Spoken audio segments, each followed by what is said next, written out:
on this edition of MU Report.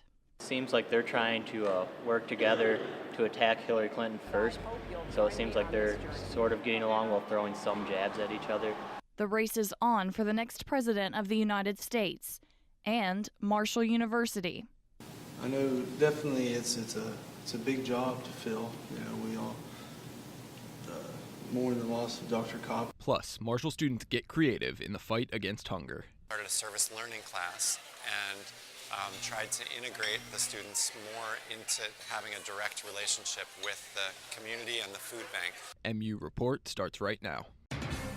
From the W. Page Pitt School of Journalism and Mass Communications, your home for complete Marshall University news. You're watching MU Report.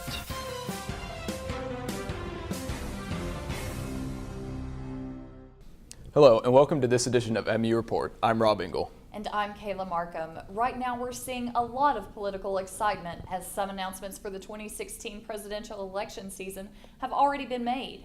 On one hand, Hillary Clinton, an announcement expected by most people. On the other hand, a few Republicans have also thrown their hat in the ring. I spoke with Marshall students to see who they would like to take office. Everyday Americans need a champion, and I want to be that champion. To succeed on this journey, I will need your prayers. The race to the White House is already in full swing, a year and a half before voters even hit the polls. And Marshall students say they already have a pretty good idea of where they stand. I'm more leaning towards possibly Scott Walker at this point. Hillary, she has the right motivation.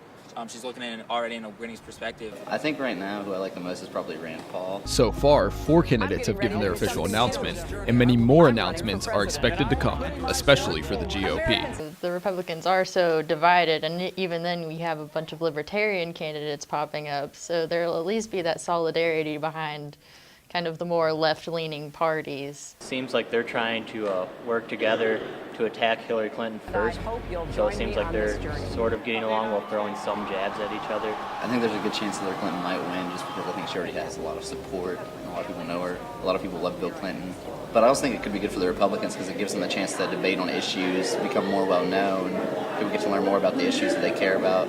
A household name for more than 25 years, Democratic voters are rallying behind Hillary Clinton. There's been a lot of fire and a lot of heat since Obama started office, but I think she's going to need to keep her head in the game and just stay on the defensive. There's a lot of really impertinent women's issues in legislation, and I feel like the only person that's going to solve those for us is going to be a woman. I just think the world's ready for a woman in the White House.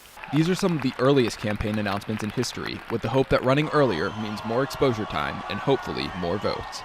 Currently, there are only 3 Republicans vying for the nomination: Ted Cruz, Rand Paul, and Marco Rubio, while Hillary Clinton is the only confirmed Democratic nominee. At the same time, Marshall is looking for a new president they hope will be taking office before the next school year.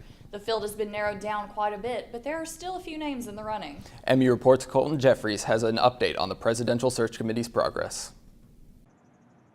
The search for Marshall's next president thunders onward. The total number of applicants was revealed in an email sent to Marshall students and faculty by Search Committee Chairman Michael Sellards. He says the position had a total of 56 potential candidates, and many students know whoever is chosen will have big shoes to fill.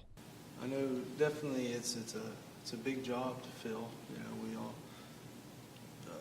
mourn the loss of Dr. Kopp. He was a great president, and hopefully they'll be able to find somebody that was as great as him. Interim President Gary White spoke during a Faculty Senate meeting April 16th, where he gave an update on the search himself, and he had nothing but good things to say about the potential candidates. We have some excellent candidates. I was very pleased at the number of applicants that we have. I was also very pleased at the quality of applicants that we have. President White also said during the meeting that the next president will be chosen in either July or August of this summer, so students are urged to stay tuned to find out who the next leader or marshal will be.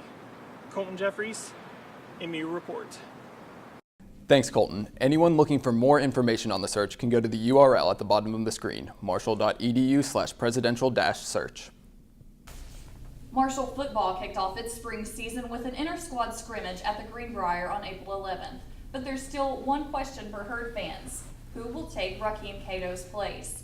MU Reports' Morgan Wright spoke with candidates to see how they're feeling. A name every Marshall football fan knows: Rakeem Cato. But Michael Birdsong and Gunnar Holcomb are two names fans might be getting familiar with this next season, as they are competing to be Marshall's new quarterback. This is a new team. You're not Rakeem Cato. You're your own person. Cato was a remarkable quarterback. He did a lot of good things here, but if you try to go out and replace him and be him, you're gonna mess up. Birdsong is a transfer student from James Madison, where he was a starting quarterback for a season. He says the most important quality he sees in a quarterback is leadership. I don't really get down too much, so I'm always kind of upbeat. I'm always, shake it off. Let's just go. I'm not going to yell at my guys. I'm not going to, get on their case. Everybody makes mistakes. I'm going to try to pick them up, and I'm going to try to get them, going. Holcomb was Marshall's second-string quarterback behind Rakeem Cato last season, which he says he can use to his advantage.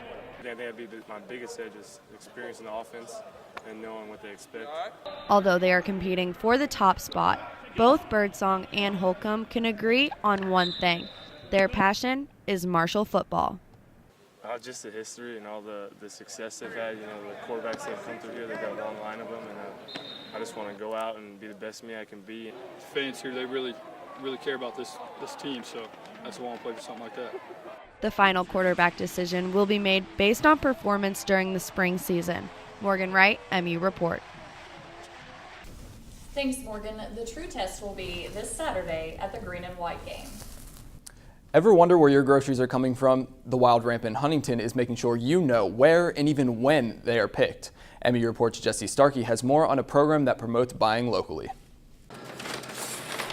Lindsay Good spends her Fridays packing brown bags full of food. But these aren't your typical brown bag lunches. We have 3 different farms that are going to supply the eggs this week. This food is all locally grown, and it's part of the Community Supported Agriculture Program, or CSA. So you're ensuring the freshest, nutrient-dense, quality care vegetables. Customers that are part of the CSA program in Huntington, they come to the Wild Ramp to buy local, and they know exactly where their eggs are coming from. They're coming from local farmers, just like this guy. Brad Gritt comes from a long line of farmers, and 4 generations later, he says he's not going anywhere.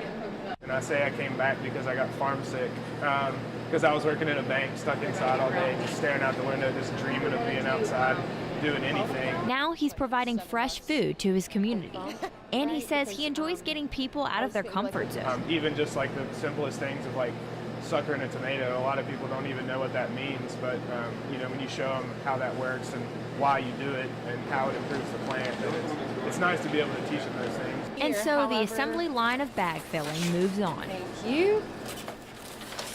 And customers line up to get a taste of the Tri-State. Perfect. Thank you. Have a good day. Jesse Starkey, MU Report. Thanks, Jesse. CSA accepts new members and sells different produce every season. Well, someone on campus obviously has a green thumb, and it's making a huge difference. MU Report's Haley Wade tells us about a garden right here on campus, bringing fresh food to students. Yeah, Angela Cargill is the lead gardener for Marshall University's Sustainability Department. She's been getting her hands dirty with a few big projects. It's very rewarding to start something from nothing and see it grow. Angela is in charge of the student garden, a little plot of land behind career services that many walk right by without a second glance. I've never heard of the student garden. No, I've never heard of that. It's something students are invited to use, yet something many pass up. It may not look like much now, but soon the garden will come to life with warmer weather, and getting it to bloom takes a lot of work. It was hard, a lot of blood, sweat, and tears went into the gardens here, but it's all worth it, I think. Students are invited to help tend to the garden after a short meeting with Angela to cover the basics of caring for the plants.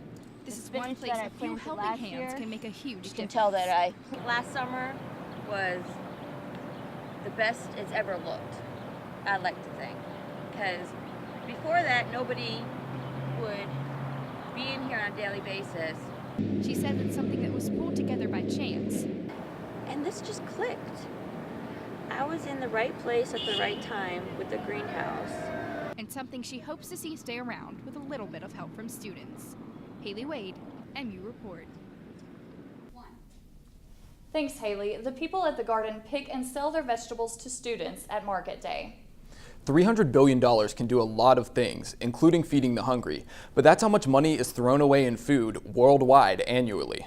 I took a look at what students waste here on campus and found a few ways we can cut down on what we throw away. You may have heard the saying, waste not, want not, but some Marshall students do waste simply because they do not want the food served on campus. When I don't like it, it's just the instinct to throw it away. Like, I don't even try to eat it. I'll take a little bite and it just comes to my head to throw it away, so I throw it away.